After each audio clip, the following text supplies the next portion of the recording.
Does anyone miss E3? Actually, I do. I even miss the many eccentricities found in all of the game conferences. Peggle 2!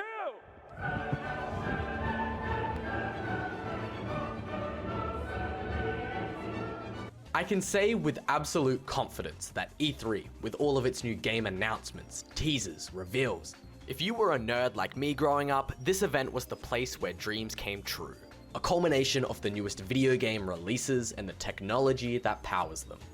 E3 has been dying a bit of a slow death ever since the late 2010s, and reportedly this year, Microsoft, Nintendo, and Sony are not even going to show up at all, so where do we go from here? I don't know, but it's not good. The main reason I even bring E3 up at all is simply because of one thing: the hype train. At a particular point in time, these showcases became less about the gameplay itself and more about how you can win over the fans with doctored gameplay and just weird shit. In 2004, it wasn't as though games were obstructed from being marketed or anything, but the cycle of becoming interested in a title and then eventually purchasing it certainly seemed like a less nefarious process. It's very realistic. It's better than any other system that I played before. If you click this video, I'd wager that there's probably at least one game released in 2004 that you've played and probably loved. I want to get a bit more specific though. What is the best month of video game releases? Well, today, let me introduce my case. November 2004.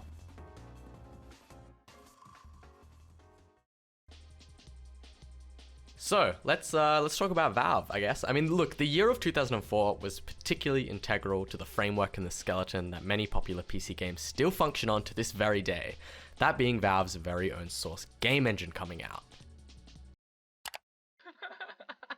I got the nostalgia goggles on heavy when it comes to literally any game that was made in the Source engine, and it's pretty clear to me that Valve have had me in a chokehold ever since I made my Steam account back in 2011. In my humble opinion, I love Counter-Strike Source. It's the pinnacle of a game that is able to blend competitive, esports-orientated gameplay shooting mechanics with an extensive offering of user-generated content through its community servers. This game is truly what you make it. If you want to play a 5 versus 5 on Dust 2, a pickup match where you're smoking and flashbanging and shooting, well, sure, go ahead. But if you want to play gun game on a Lego map on a community servers where people are blasting dubstep on the mic, well, hey, that's your choice too. I, for one, was on the latter part of that statement. I was definitely going into community servers and sort of just fucking around for a very long time in my childhood, and I honestly wouldn't change a thing. Critical reception, it was there. The impact, it was there. I mean, this game, come on, Counter-Strike's Global Offensive. Have you heard of that game? Have you heard of that little game, Counter-Strike? Oh, simple! Ratchet & Clank Up Your Arsenal, or better known in Australia as Ratchet & Clank 3 Up Your Arsenal. Nowhere else, just Australia, for some reason. But hey, this game is pretty fun. You know what you're getting into here. You're fighting against Dr. Nefarious, and the critical reception for this game is pretty outstanding. I mean, this is probably the definitive Ratchet & Clank you want to play. You know, I'm at least talking about the old school Ratchet & Clank games here, not the PlayStation 5 version. IGN said about this game, you must buy this immediately. Because of its extensive lineup of weaponry. That's really intense, actually. They need to chill. So if you aren't familiar with any of the games in the Ratchet & Clank franchise, they're mostly platforming games, but of course they've got some combat involved in there too, and this was the first one to really delve into the leveling system of their weapons. So it was a much longer game than any of the predecessors, and it was much more nuanced. This was the first one to offer online multiplayer as well. I'm going to be realer than Real Deal Holyfield. I did not play this one as a kid. I haven't even played it now. God forbid. I was much more of a Ratchet Gladiator type of kid. Again, for some reason it's called Ratchet Deadlocked in North America, so what are you gonna do about that? The reason I feel comfortable talking about this game in particular, like I have any idea of what's going on in the actual gameplay, is because a lot of the Ratchet & Clank games are pretty similar in terms of gameplay, but this one just seems to have a lot of quality of life improvements and gameplay tweaks to give it that extra edge to be one of the strongest games in the series. Give this one a play if you're interested in any of the games in the series, or if you're just looking for a rock-solid action platforming game. In my opinion, the Flatout franchise is way more underrated than it should be. If you're looking for something to compare this game to because you have no idea what Flatout is, think Burnout 3, and I'm not just talking in terms of gameplay, I'm talking about in terms of attitude, soundtrack. Let me be clear about one thing, however. Flatout is not just Burnout Jr. It has a unique physics engine that for its time is amazing and even now is still really good. Stuff stays on the track in Flatout. Physics objects such as branches, metal, wood. Each time you go around a track, each lap that you partake in, those objects will stay on the track and even cause your vehicle to slide in ways that you can't really account for. It's fun and adds a random element to this game that isn't really seen elsewhere in other franchises. The longer you play, the more your car gets messed up. If you crash at a really high speed, however, you'll fly through the windscreen. As a gamer for most of my life, I've always had a proclivity to games that utilize a physics engine in a way that makes the game not necessarily unfair, but is really fun to just mess around in. The developers of Flatout knew what they had in their hands here, and they decided to make an entire minigame series out of it. Minigames in which you would fly out of a windscreen and hit dartboards, go through hoops, rings of fire. Man, they knew what they were doing, and even in the sequel, I would say it improved and mastered it. The feature of being able to fly out of your windscreen if you crash too hard does not just apply to yourself, by the way. It applies to the NPCs on the racetrack. At a risk of sounding like a psycho, one of the features that I felt like could have really benefited this entire series, and not even just the first one, is something like a broken bones feature. Think Skate 3. Crusty Demons, if you guys played any of that. Something where you can see the damage being inflicted onto your body as you're sort of flying out the car. Yeah, maybe I should shut up. This game does a really good job at mixing risk and reward. You have to kind of crash into stuff to even get your boost going, so there is always a level of being on edge here. Halo 2 might just be my favorite Halo game. I say that because yes, it is a fun game, but also because I have zero nostalgic ties to it. Yet, it still surpassed my expectations when I played it beginning to end, well over a decade since it initially released on the original Xbox. Unlike other entertainment mediums such as literature, music, film, video games are in my opinion a bit more perceptible to be labelled and grouped into the dreaded gamer word, outdated. Be it outdated controls, poor performance, shoddy graphical fidelity, PS1 Hagrid, The hut's in the grounds. Video games and technology work in tandem to create experiences that other mediums simply just can't. This is at the expense of the technology available for developers to utilize at the time of the game's design and development cycle. Of course, games are conceptualized to work within their means, a scope of what is realistically capable of being completed within a given time frame. Halo 2 was made in just 10 months, and the scope of Halo 2 was fucking huge. I live in Australia. The unspoken rule of living in Australia is that online game servers will inevitably always die off sooner than they would anywhere else in the world. Cause I'm an island boy and I've been trying to make The multiplayer in Halo 2 was so influential that it almost feels disingenuous to talk about the game without mentioning it. So here's what I'll say about the single player side of things. I played the Combat Evolved demo so much as a kid that this ending bit is sort of like ingrained into my brain. So, you beat the Halo demo. Not bad, soldier, not bad at all. But are you ready to take the next step? In the full version of Halo, you'll find additional vehicles like tanks, plasma turrets, and aircraft. And what I will say about Halo 2 is that it doesn't try to stray too far away from the seeds that Halo Combat Evolved planted. You're looking at a 10-hour campaign here, massive levels that you can traverse through vehicular combat and otherwise just running around and shooting. I remember you played as the alien dude in this one for a portion of it. Spoiler alert, sorry, I should have said that before. The shooting mechanics in Halo 2 and really just the whole franchise are always so crisp.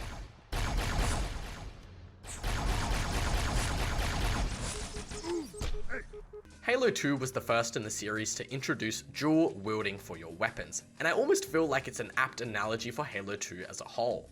Incremental quality of life improvements to the game that ended up becoming series staples. The multiplayer, on the other hand, didn't just set a standard for the Halo series, but actually set a standard for console online multiplayer as a whole. It started the rise of instantaneous matchmaking lobbies, and on console, gone with the way of dedicated servers. Oh, and I guess yelling at people on the mic. I don't know if Halo 2 introduced that, but I'm sure some kids got yelled at. Ass motherfuckers, why you got a microphone on? Be a motherfucking man about it. To be honest, I'm not sure if people still have the hype for RollerCoaster type games as they used to back in the day. I'm not even sure if they still make games like RollerCoaster Tycoon 3 anymore. part of me thinks that maybe in some weird world, Roblox actually played a small part in this. Those guys have been at it with a huge offering of Tycoon-style, user-generated games for a while now. I know that there's a new Zoo Tycoon game floating around, and hell, even Planet Coaster. It's a worthy successor of this very game created by the same developers. So maybe there's still some hope yet, but I digress. RollerCoaster Tycoon 3 is a PC game where you're the sole director of an amusement park, juggling the satisfaction of your customers with the crushing weight of trying to find the budget to build your sick and twisted death machines at the core of it all. I probably spent most of my time in this game trying to make it the most unpleasant park imaginable. Real sinister stuff. I'm talking like max unhappiness levels for my customers, 500 kilometers per hour. Actually, you know what? It's better if I just roll the clip. Yeah, kinda like that. This was the first game in the series that introduced the very feature that was just shown in that last clip, the one and only Coaster Cam. And oh, what a different game this would be without it. The addition of a first-person camera really did a lot for immersion in my pee-wee kid brain at the time. It allowed me to experience the ebbs and flows of the coasters I had built with my very own hands, and it was a worthy addition that made this game, in my opinion, the best in the series. What a time to be alive, what a great game all around. Look, I can't speak on the newer Planet Coaster, Zoo Tycoon stuff, I haven't played them, but I don't see a reason as to why one wouldn't give this absolute classic a playthrough if they were interested in the genre. This comes highly recommended from me. Metal Gear. It's known for its intense stealth gameplay, innovative mechanics that genuinely take unique advantage of the hardware it's placed on, and of course, the insane intertwining storylines and quirky humor. I get a real kick when the little funny cat does the dance and makes the noises. The man behind it all? Hideo Kojima, a video game designer that, thanks to his initiative on taking risks that more often work out than not, it's earned him and the Metal Gear Solid series as a whole a cult-like status that is pretty hard to knock. It is so insane to think that Kojima and Konami split ways shortly after the release of MGS5, potentially the last Metal Gear Solid game that we may ever see, barring any more kung fu heavy Matrix remakes of course.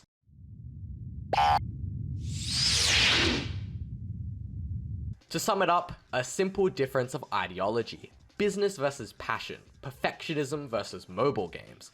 Nothing could have been more fitting of this than Metal Gear Survive, a zombie open world game set in the Metal Gear universe. It's completely devoid of life, and it was released only a few years after the split. It's as hilarious as it is sad, but ultimately it's very telling. Anyhow, Snake Eater was the first in the franchise to be set in the past, 1960s Cold War in fact. I won't dive very much into the storyline here, as all of the Metal Gear storylines are pretty batshit and convoluted in a way that's very rewarding to the players who follow them, but it's just simply too much for a video like this. If Call of Duty campaigns are war stories that don't want you to think too much about what you're doing, and Medal of Honor campaigns are mature recreations of war, Metal Gear is about the nuances, the details and harsh realities of war that occur when technology, government, and a weird cast of characters who impact the world in shocking ways come together in a big soup. A profound silence has entered the chat. The mechanics on offer here are justified by the setting and the story being told. Survival mechanics require the player to apply appropriate medical treatment for varying injuries that you may or may not run into during gameplay. It was a bit more grounded overall, something that feels like a bit of a stretch when you talk about other entries in the franchise.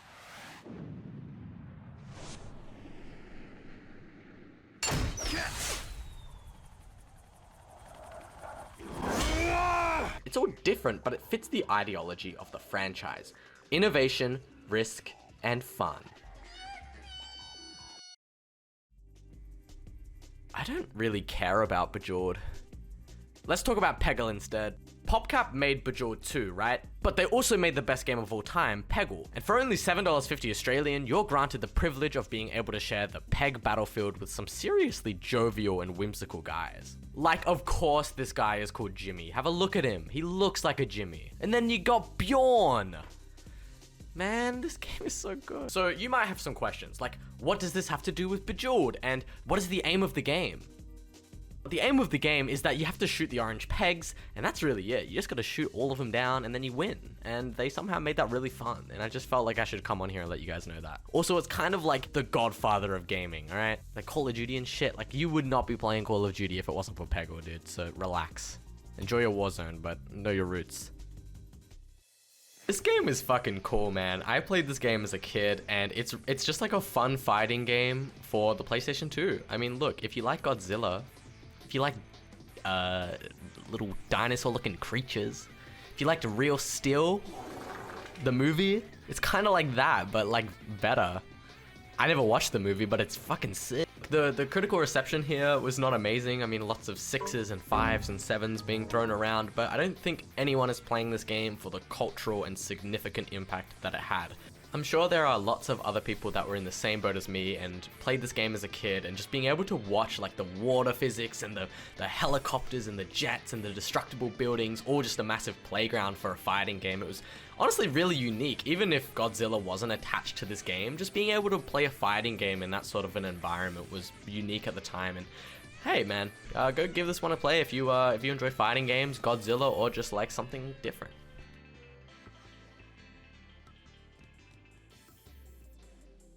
Medal of Honor Pacific Assault. This game was developed and created by me.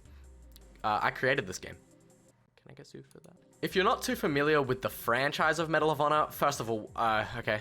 Second of all, I'm gonna have to say it. It's kind of like Call of Duty a little bit, but it's actually a really good game that has its own merits by far. I mean, it's definitely not some sort of like knockoff. This is like the OG, all right? This is like the OG, the boomer game. It's safe to say that your dad probably played like the first Medal of Honor if he was a gamer, and your dad's dad was like in okay, never mind. Medal of Honor Pacific Assault specifically, say that 5 times in a mirror, is known for its harrowing and intense accuracy to the setting that it's placed in, which for some people might be a really cool bonus, for some others maybe not so much. The soundtrack on this game is bonkers. Specifically on the Pearl Harbor level, it is like actually crazy.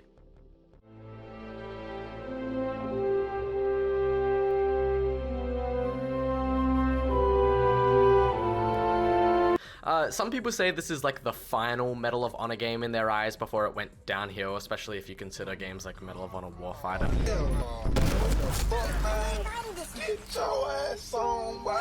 If you're curious as to why there was such an abundance of World War II shooters from the late 90s to the early and mid 2000s, well, Medal of Honor is your answer. And while, yes, it was sort of annoying that there was such a large amount of World War II first-person shooter games at this time, you need to understand that so many basic mechanics that are just considered stock standard for the genre, things like aiming down your sight, well, you can thank Medal of Honor for sort of planting those seeds. In a similar vein to the Ratchet Clank franchise, a lot of Medal of Honor games are fairly similar, bar the later ones.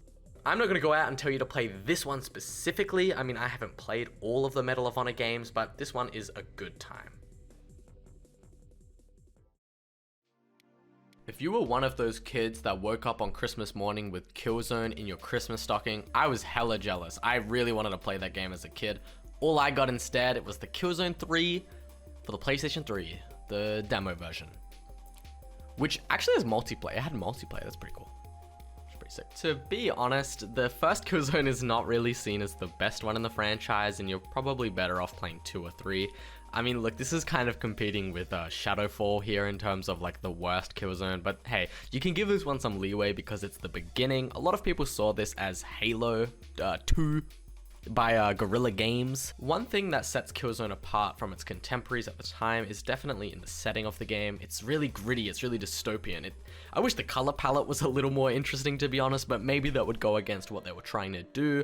I personally just think that some of the technical issues held this game back, and it's definitely not the one I would jump into unless you're a purist of the franchise. It wouldn't really be until the Xbox 360 era that we would get a sleuth of 8-hour-long first-person shooter campaigns like we see here in Killzone, but for me, this game is just fine, but I'm sure there are some people out there that would say it's underrated. Give this one a go if you're a purist. If not, I would stick to the later entries. Do you guys remember the video of that kid who shoved the remote control up his... That's kind of how I viewed every single World of Warcraft player growing up. That South Park episode probably didn't do much to help with my opinion on that either. Dude, my mouse clicking finger hurts. Keep clicking do it! Underlying to most of that, for me, was that secretly, deep down, I always wanted to play World of Warcraft. Maybe I didn't play it out of fear of being addicted to the game, sort of like the kid that shoved the remote control up his ass because he couldn't log in, or who knows what. Something about an online hub world with an abundance of content and communities that could organize raids, it was alluring. But alas, I never got around to it. That wasn't until around World of Warcraft Classic initially got its buzz back in 2019? I was old enough then to realize that I'm basically the South Park depiction of a gamer anyway, so bro, I may as well get into it this time. Conclusion? I think it's alright. I'm not a fan of the subscription model, and I never really have been, and World of Warcraft is the first game that comes to mind when I think of a title to ever hit the mainstream as a true live service product.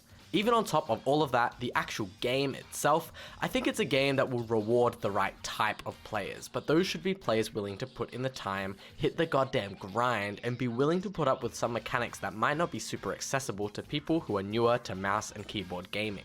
I'm willing to acknowledge that this game is a title I know fairly little about, having only played less than 50 hours, which I'm sure a lot of people would say it barely even scratches the surface. It's been a long time since World of Warcraft initially hit the internet, and the fact that it's even still a functioning game, let alone a massively popular one, should speak volumes. The content is king here, and if you're turned off by the subscription model, well, I don't know. Hopefully they offer a 30-day trial or something.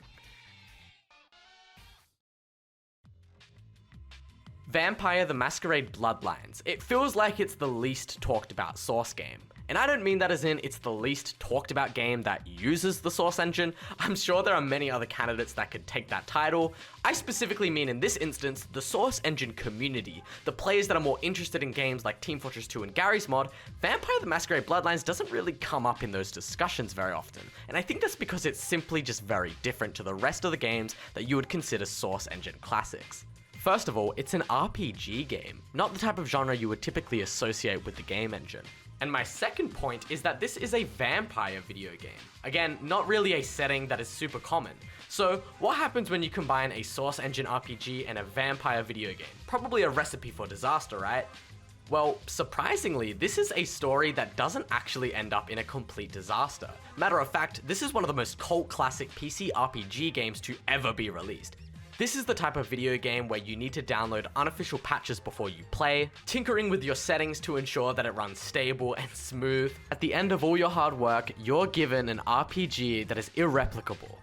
Unless you count the sequel. But at this point, I don't even think the developers know when that's coming out.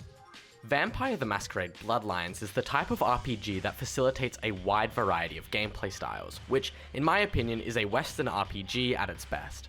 In a similar vein to Fallout New Vegas, you're able to invest your skill points that you get from completing quests and gaining XP into being able to excel in certain categories. There isn't a right or wrong way to do things, and that applies not in just how you utilize your skill points, but also in how you approach the quests. If you're the type of individual that prefers playing as stealth, or if you're the type of individual who likes playing ranged weapons, melee weapons, everything is up for offer here, and whatever you want to do, just go ahead and do it.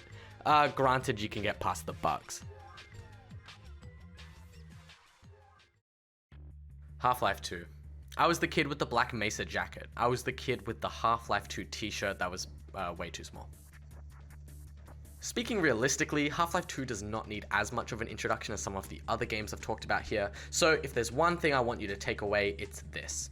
Half-Life 2 changed the game. It changed how accessible advanced physics could be in a title. It expanded and enhanced upon the original Half-Life's mission statement of having the story told through the gameplay itself. Cutscenes that take you out of the gameplay, bro, that is so 2003. So, Valve, it's 2004, they have the new Source engine with their new physics engine. How do they put it into Half-Life 2? Well, they could have just sort of let it sit in the background, complementing the stunning world design, but instead, they make it integral to the gameplay itself. Have a look no further than the gravity gun.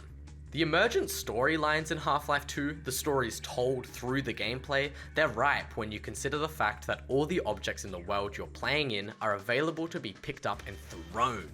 Literally fucking chucked. You can just chuck shit everywhere. Ravenholm, the entire point of that, you get your gravity gun, you're just flipping shooting buzzsaws, dude. It's so fun, man. It's hard to find more to say about Half-Life 2 than has already been said, and it no doubt still holds up today.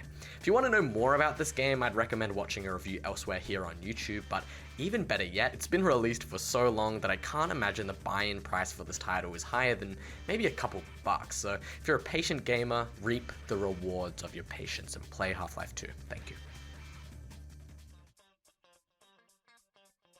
Well, there you go. It's my hope that through the power of sharing both my personal experiences and some knowledge on these games, I've shed some light on one of the most stacked months of video game releases, at least that I can recall. If those games didn't do it for you, well, for some people, I think I might have just saved the best for last. In the same month, November 2004, these games also came out.